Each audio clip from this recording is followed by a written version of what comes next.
That was a very interesting discussion we just caught the end of.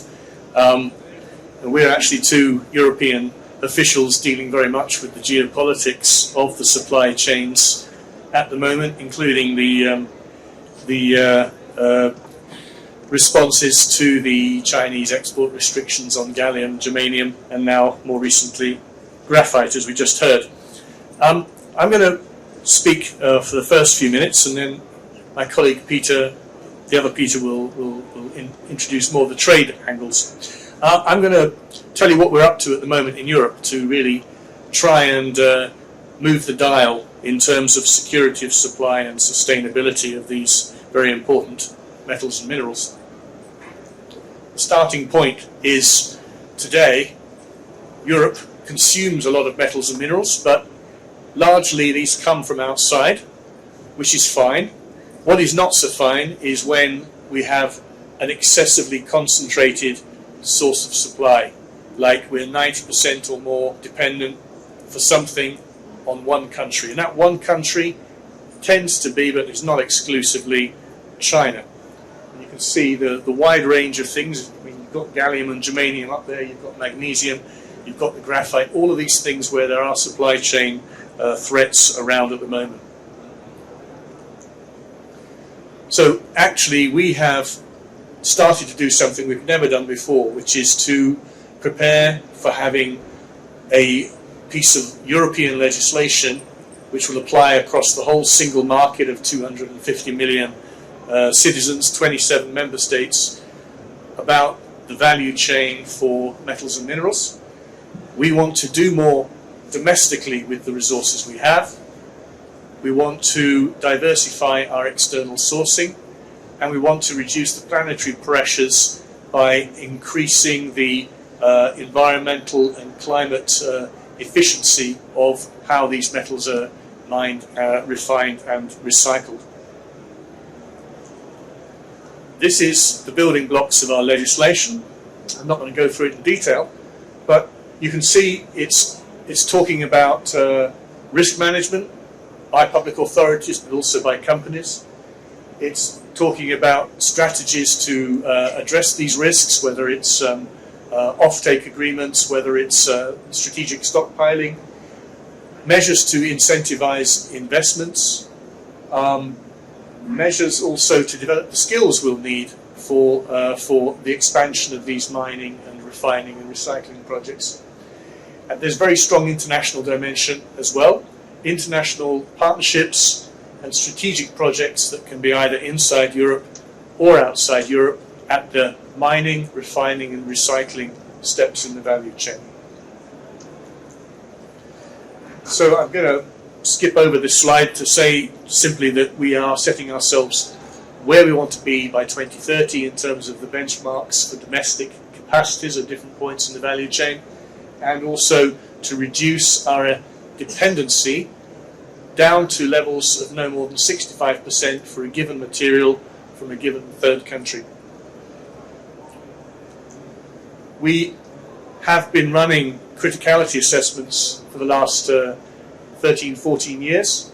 We did the first one on the back of the first rare earths war back in 2010, 2011, and we're now on our fourth assessment. What we've done this time round is introduced a new concept of strategic materials, which is more forward-looking. We introduce into this an element of technology choice and forward-lookingness, as opposed to criticality, which tends to be economy-wide and very backward-looking in terms of previous trade and production data. So the strategic element is new. We're looking at which materials are absolutely vital if you want to have the energy transition technologies, the digital transition technologies, and defence and space. And that's where you get things like copper coming into the picture at the European level for the first time as a strategic material. This is a slide which shows what we're going to do with the strategic projects. We're going to have a process of selecting these strategic projects. We're going to expect these projects to make a meaningful contribution to either our domestic capacity benchmarks or our external diversification benchmark.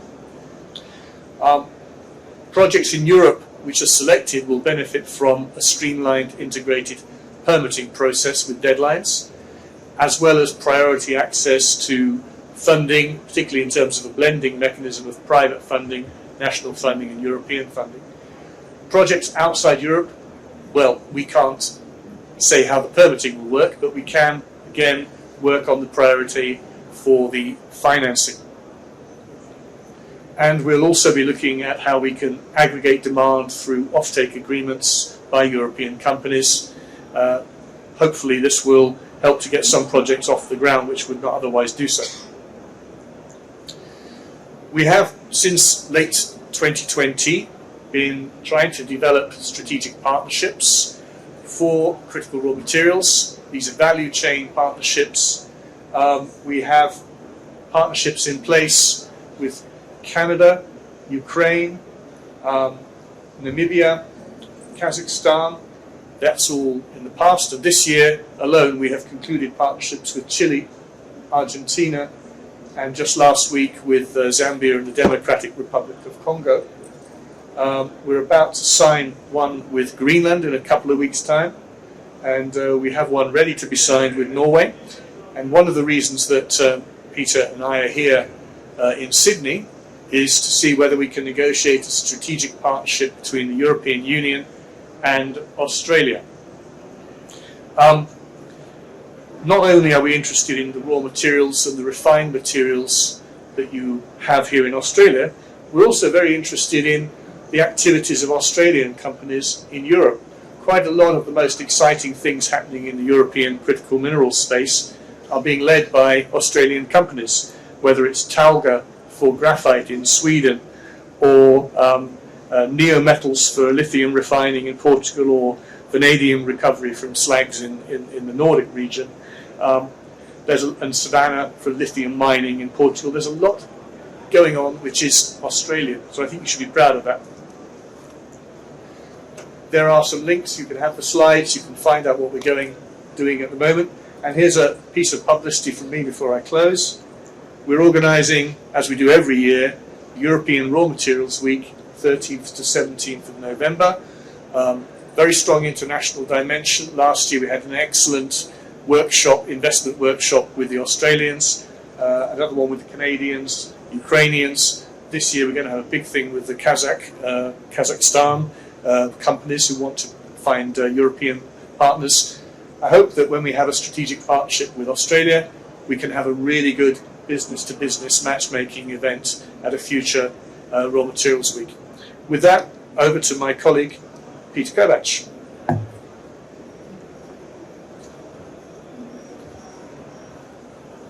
Thank you, Peter, and thanks for the opportunity to talk a little bit about the trade and the external dimension of the EU's critical raw material policy, which is obviously an important element. One thing is, of course, the domestic capacity and what we are doing there, and the second element is how to diversify the external sourcing of critical raw materials for the EU. As Peter said, we have actually several challenges in this sense. One is China and our over-dependence on several critical raw materials, and there is another challenge, which is a recent challenge, but also a long-term challenge, and which may not be that obvious for certain of you, which is that the European Union is decoupling from Russia, and Russia is still an important source of critical raw materials for the EU, and we would like to diminish that dependence for obvious reasons. And it's linked with our general policy and our sanctions policy vis-à-vis Russia. So, how can I move the slides with the red one?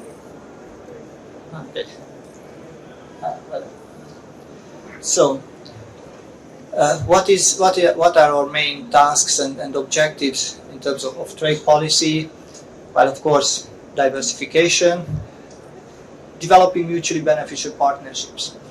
It is very important, especially regarding the recent developments. As you can as you know, there are more and more trade restrictive measures, restrictions taken by different countries regarding critical raw materials, which do not help actually to secure the supply chains and to secure the secure access to critical raw materials. And of course, we would like to address those challenges. We would like to address those trade restrictions. And there are different ways, of course, to do it. One way is to fight in the WTO or bilaterally, or the second is to persuade our trading partners and our partners to actually to lift their restrictions and to develop mutually beneficial partnerships. And actually one important element is what Peter was talking about, our strategic partnerships with different countries, where we can actually build mutually beneficial partnerships which will basically make those trade restrictions unnecessary. And of course, how to do it, we are trying to promote our policies and to convince our partners about the benefits of the EU policy in trade and investments. How do we engage with our partners? Let me first introduce to you the Critical Raw Materials Club, which is the initiative of the President of the European Commission, von der Leyen, and I will talk a little bit later about that. This is a high-level, informal gathering, inclusive discussion and debate on critical raw materials policy, an inclusive club to address the challenges and to develop mutually agreeable and acceptable approaches together with resource-rich and consuming countries. Of course, we have legally binding agreements, but we have the WTO. The European Union is still the European Union believes, and we believe strongly in the importance of the multilateral rules-based system and the importance of the WTO. But in parallel, of course, we also develop our bilateral and regional trade agreement and sustainable investment facilitation agreements with different countries. Recently, we concluded with Chile, for instance, and we are trying to conclude with Australia. And despite the bad news which we received from Osaka earlier this week, we hope that actually that agreement will be finalized and concluded very soon and in the near future. Peter has talked about the bilateral CRM partnerships. We also have the Global Gateway, which is the big financial and policy project of the European Union, aims at development and development cooperation, and also will focus on critical raw materials. De-risking, which means basically to provide some guarantees to companies when they develop projects abroad. For instance, this is, as you know better than me, engaging in critical raw materials in mining is a high risk business, and companies need guarantees, and we are trying to work with the national export credit agencies of the European Union members, the European Investment Bank and other financial institutions, to see how they can get involved in this activity. And last but not least, using our tools, our trade defense and other instruments to actually address trade barriers and to actually dismantle those trade barriers. A couple of words about the club, Critical Raw Materials Club. This is a high-level initiative, also to raise awareness at very high level. So, in fact, what we are proposing is an event and the meetings at heads of states and government level. There are many initiatives already, actually mushrooming initiatives, governmental initiatives and intergovernmental on critical raw materials. but there is no real link between those materials. So we strongly believe that this critical raw materials club would actually fill the gap in that the club would address these issues, all the elements, all the angles of critical raw materials policy in one setup and at high level. It would include resource-rich countries from Chile to Namibia, to consuming countries like the European Union, or of course we are inviting the US and others, and also we would like to have those countries which are both on both sides, resource-rich and consuming, like Australia or Canada. And we would like to use, of course, all the existing initiatives and build on them and complement those initiatives and create a link between those. I think I spoke already about the why. Economic security and trade policy, they are interlinked, and we try to incorporate trade policy into the economic security angle, or vice versa. And this is an initiative which would actually try to achieve that in an informal and in a way of dialogue between the different countries to try to find mutually agreeable and win-win solutions, in fact. So you see the main pillars of the critical raw materials club, which we would like to address, but of course it depends also on the future members how they would like to develop further the initiative. The idea now is to have the first high-level event in the margins of the COP28, which is basically in 1 month in Dubai, and we are inviting our partner countries. I already spoke a little bit about the multilateral and bilateral trade agreements. Pretty clear what our objectives are. Again, is to develop these mutually beneficial relationships, and of course here what is very important in legally binding agreements, that to create legally binding commitments on the both sides regarding trade policy, transparency, predictability, legal certainty, which is very much appreciated by business. And in addition, we are also looking at tariffs on critical raw materials.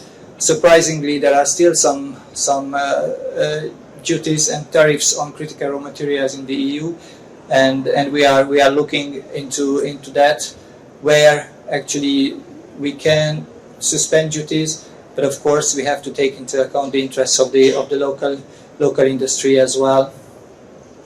I already mentioned the Global Gateway. We are using it for financing, for policy framework, especially for developing countries, but we are looking into possibilities also of creating financing frameworks for projects elsewhere, even including Australia and in other partner countries. And of course, we need to protect the interests of our industry, and we need to make sure that our interests are also represented. So we try to enforce even stronger than before the commitments, mutual commitments in agreements, in WTO, in bilateral agreements, and using our trade defense instruments, as well as the new instruments which recently created, like the anti-coercion instrument, the foreign direct investment screening, the international procurement instrument, the enforcement regulation, which are also tools to ensure that we can defend actually the interests of our industry and our business. Thank you very much. I think I'm within the time limit. Thank you.